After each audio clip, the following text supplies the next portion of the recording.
Today we're solving absolute value inequalities. Before we look at absolute value inequalities, let's look at absolute value equations. Remember, absolute value is the number of units something is from 0 on the number line. So we'll have two answers because we're coming from two different directions. So if x is equal to positive 2 and x is also equal to negative 2, because if we look at the number line, both of these values are 2 units away from 0. And number 2, again, we're going to do the same thing. We're going to split it. I have x minus 2 is equal to positive 5, and x minus 2 is equal to negative 5. I add 2 to both sides, and I have x is equal to positive 7. In my other equation, I have x is equal to negative 3. So both of these values will make your original absolute value equation true. In number 3, we have the absolute value of x minus 2 is less than or equal to 5.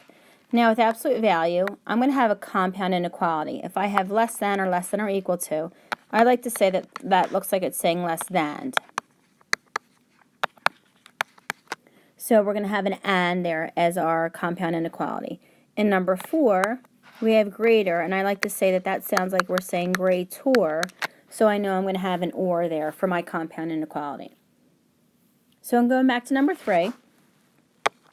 I have x minus 2 is less than or equal to 5.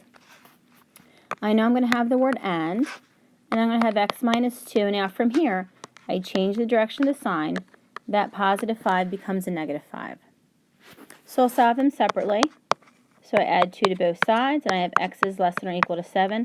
And when I solve the other inequality, I have x is greater than or equal to negative 3. Now I have an and symbol, so I know I have negative 3, and then I have x, and then I have 7. I know negative 3 is to the left on a number line, so I'm going to put that on the left-hand side.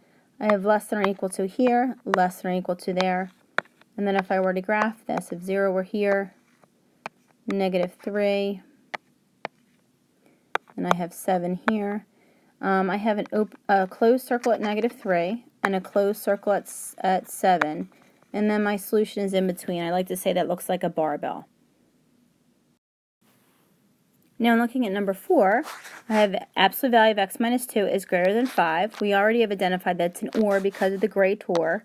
So I have x minus 2 is greater than 5, or x minus 2 is less than. Again, change the direction of the sign.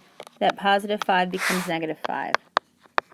I'll solve each of them separately. So I have x is greater than 7, or add 2 to both sides, and I have x is less than negative 3. So here's my solution there. So I have to graph this. There's my number line. I have 0 here, negative 3 here, 7 up there, and I have x is greater than 7, so I have an open circle to the right, and I have x is less than negative 3. That's also open circle to the left. So again, in comparing these two absolute value inequalities, they look very similar, but obviously the signs are going to make things different. In number 3, I have a compound inequality involving and so when I graph it looks like a barbell. And in number 4, I have a compound inequality we're using or, so arrows are going to go in either direction. In continuing on, number 5, I have absolute value of 2x minus 1 is less than 7. Now I have a less than, so I know that's going to be an and. I like to write that right away so I don't forget. So you have 2x minus 1 is less than 7, and 2x minus 1, again, change the direction of the sign and make that a negative. So I add 1 to both sides, and I have 2x is less than 8. Divide both sides by 2. X is less than 4. And, again, add 1 to both sides. I have 2x is greater than negative 6. Divide both sides by 2. X is greater than negative 3. So when I rewrite that, I have negative 3 is less than x. So again, remember looking here, the arrow is pointing to the negative 3. And I have x is less than negative 4. Same thing looking here. The arrow is pointing to the x. So that is my compound inequality as my answer. In number 6, again, I have greater, so this is going to be an or. So again, I'll split it. I have 5x plus 3 is greater than or equal to 9, or 5x plus 3 is less than or equal, so that becomes a negative 9. I'll subtract. I have 5x is greater than or equal to 6. Divide both sides by 5, and then I have x is greater than or equal to 1.2. We usually say just to leave it as an improper fraction, but when we're graphing, it's obviously easier to deal with decimals. And in number 6, in the second part of that, I subtract negative 3, so I have 5x is less than or equal to negative 12. Divide both sides by 5, and x is less than or equal to negative 2.4, and that's an OR. So that's my final solution there. Number 7 says the absolute value of negative 4 plus 2x, and on top of the absolute value on the left-hand side we're adding 5, is less than 23. Now, similar to our equations, we're not going to split this until we isolate that absolute value symbol. So I'm going to subtract 5 from either side, and I have the absolute value of negative 4 plus 2x is less than 18. Now that less than, we know we're going to have an and. Now we can split it. So I have negative 4 plus 2x is less than 18, and my other inequality is going to be negative 4 plus 2x is greater than negative 18. I have to solve them separately. So the left-hand side, I'm going to add 4. I have 2x is less than 22. Divide both sides by 2, and x is less than 11. And now working with the right-hand side, again, I'm adding 4 to both sides. And I have 2x is greater than negative 14. Divide both sides by 2. I have x is greater than negative 7. Okay, so I'm putting them in order. My negative 7 is on the left-hand side. I know it's and. I'm going to put that x in the center. And I know 11 is going to be the right-hand side. My arrows will always be pointing to the left. So my inequality reads negative 7 is less than x, which is less than 11. So if here's my number line, negative 7 is down here. 11 is up here. I have open circles since it's less than, not less than, equal to. So I have open circles here through negative 7 through 11, but not including those values. Okay, let's practice another one. We have the absolute value of 3x plus 7 minus 10 is less than 0. So again, I'm going to isolate that absolute value, so I'm going to add 10 to both sides.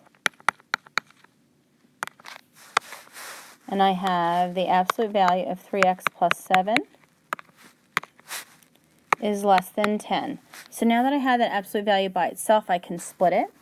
So I get 3x plus 7 is less than 10. And I have less than, so again, that's going to be an and. And then I have 3x plus 7 is greater than negative 10. Now I'll solve these separately. Subtract 7, so I have 3x is less than 3. So x is less than 1. And I have, again, subtract 7 either side. I have 3x is greater than negative 17. Divide both sides by 3. And using my calculator, I have x is greater than about negative 5.7, somewhere in there. Again, using the word and.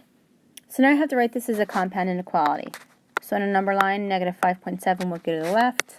I have my x in the center, my 1's to the right. Here, I'm pointing to the negative 5.7. Same thing in that second part, I'm pointing to my x. So there is my compound inequality. I'll graph that. Again, I have open circles, and because it's an and, it looks like that barbell because all values in between negative 5.7 and 1, but not using those values, will be a solution to the original inequality. Number 9 says 2 times the absolute value of 2x plus 1 minus 3 is greater than or equal to 5. So again, I can't split this inequality until I have isolated my absolute value. So first thing I'm going to do is I'm going to add 3 to both sides. And I have 2 times the absolute value of 2x plus 1 is greater than or equal to 8. This is 2 times absolute value, so I'm going to divide both sides by 2, opposite operation. I have 2x plus 1, the absolute value of 2x plus 1 is greater than or equal to 4. So now that this absolute value is the only thing I have on the left-hand side, now I can split it. This is greater, so that's greater, so I know I'm going to have an or. So I have 2x plus 1 is greater than or equal to 4, or 2x plus 1, change the direction of the sign, make that positive and negative. Now I'll solve. I have 2x is greater than or equal to 3, divide both sides by 2, x is greater than or equal to, that's 1.5. Or, working on my other one, subtract 1, I have 2x is less than or equal to negative 5. Divide both sides by 2, and x is less than or equal to negative 2.5. So again, on my number line, I have 0 here, 1.5 is here, negative 2.5 is here. So I have x is greater than or equal to 1.5, so that's a closed circle to the right. And then I have x is less than or equal to negative 2.5, so that is also a closed circle to the left. Looking at our last problem for today, we have 3 times the absolute value of 2x plus 5 minus 2 is greater than 7. So again, the first thing I want to do is I want to try to isolate that absolute value. So I'm going to add 2 to both sides. And I have 3 times the absolute value of 2x plus 5 is greater than 9. Now I'm going to divide 3, and I have the absolute value of 2x plus 5 is greater than 3. Now I've isolated my absolute value, so now I can split it. So I have 2x plus 5 is greater than 3. Now this is greater, so it's going to be or, greater, right? And then I have 2x plus 5 is less than negative 3. Subtract 5, and I have 2x is greater than negative 2. Divide both sides by 2, and I have x is greater than negative 1. Or, subtract 5 from either side, and I have 2x is less than negative 8. Divide both sides by 2. X is less than negative 4. So again, on my number line, here's 0, negative 1, negative 4. So x is greater than negative 1, open circle to the right, and x is less than negative 4, open circle to the left.